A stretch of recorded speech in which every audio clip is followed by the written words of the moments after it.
یہ ایک خوبصورت اسلامی کہانی ہوگی جو اللہ کی تخلیق کی حکمت پر روشنی ڈالے گی، خاص طور پر پہاڑوں کی تخلیق۔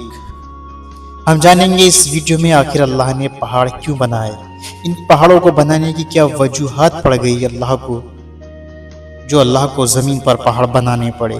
کیا زمین نے خود کہا کہ میں ابھی کمزور ہوں، مجھے مضبوطی عطا کر۔ چلیے بنے رہے ہمارے ساتھ اس ویڈیو کے آخر تک۔ پہاڑوں کی حکمت، حضرت جبرائیل اور پہاڑوں کی تخلیق کا راز۔ ایک وسیع عریض سنہری آسمان جہاں نورانی روشنی چھائی ہوئی ہے، حضرت جبرائیل جو سب سے بڑے فرشتوں میں سے ہے، اللہ کے حکم کا انتظار کر رہے ہیں۔ حضرت جبرائیل آنکھوں میں ادب اور فرما برداری کا نور ہے۔ فرشتے سکون سے اللہ کی تخلیق کو دیکھ رہے ہیں۔ اللہ تعالیٰ فرماتا ہے، اے جبرائیل، میں زمین پر پہاڑوں کو پیدا کر رہا ہوں تاکہ یہ زمین کو مضبوطی عطا کرے اور انسانوں کے لیے برکت کا ذریعہ بنے۔ حضرت جبرائیل عاجزی سے جواب دیتے ہیں، اے میرے رب، تیری تخلیق میں بے شمار حکمتیں پوشیدہ ہے، میں تیرے حکم کا منتظر ہوں۔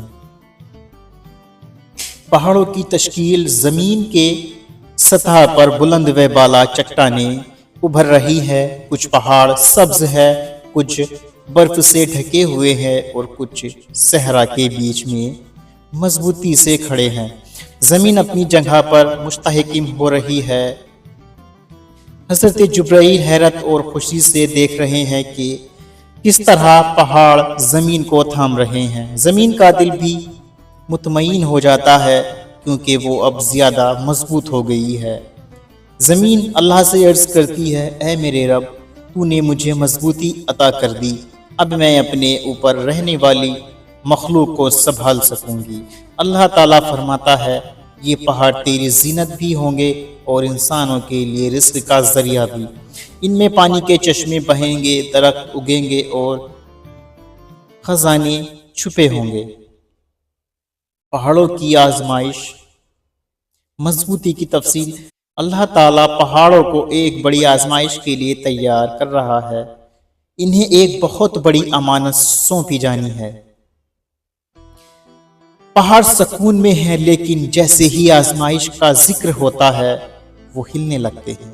فرشتے حیرانی سے ایک دوسرے کو دیکھتے ہیں۔ اللہ تعالیٰ فرماتا ہے، میں نے ایک بڑی امانت پیدا کی ہے اور میں چاہتا ہوں کہ کوئی اسے اٹھائے۔ کیا تم پہاڑ اس امانت کو قبول کریں گے؟ پہاڑ خوف سے کانپنے لگتے ہیں اور عرض کرتے ہیں، اے ہمارے رب، ہم اس امانت کو بوجھ نہیں اٹھا سکتے۔ اے ہمارے رب، ہم اس امانت کا بوجھ نہیں اٹھا سکتے ہیں، معاف کر دے۔ انسان کی ذمہ داری۔ منظر کی تفصیل۔ زمین پر ایک انسان کھڑا ہے جسے اللہ نے خاص عقل اور اختیار عطا کیا ہے۔ وہ پہاڑوں کی جگہ یہ امانت قبول کر لیتا ہے۔ کرداروں کے تاثرات۔ پہاڑ سکون کا سانس لیتے ہیں مگر حیران بھی ہے کہ انسان نے اتنی بڑی ذمہ داری لے لی ہے۔ حضرت جبرائیل کی آنکھوں میں فکر ہے کہ آیا انسان اس امانت کو نبھا سکے گا یا نہیں۔ مکالمہ۔ اللہ تعالیٰ فرماتا ہے، بے شک ہم نے یہ امانت انسان کو دی، مگر انصاف کرے یا نا انصافی یہ اس کے اختیار میں ہوگا۔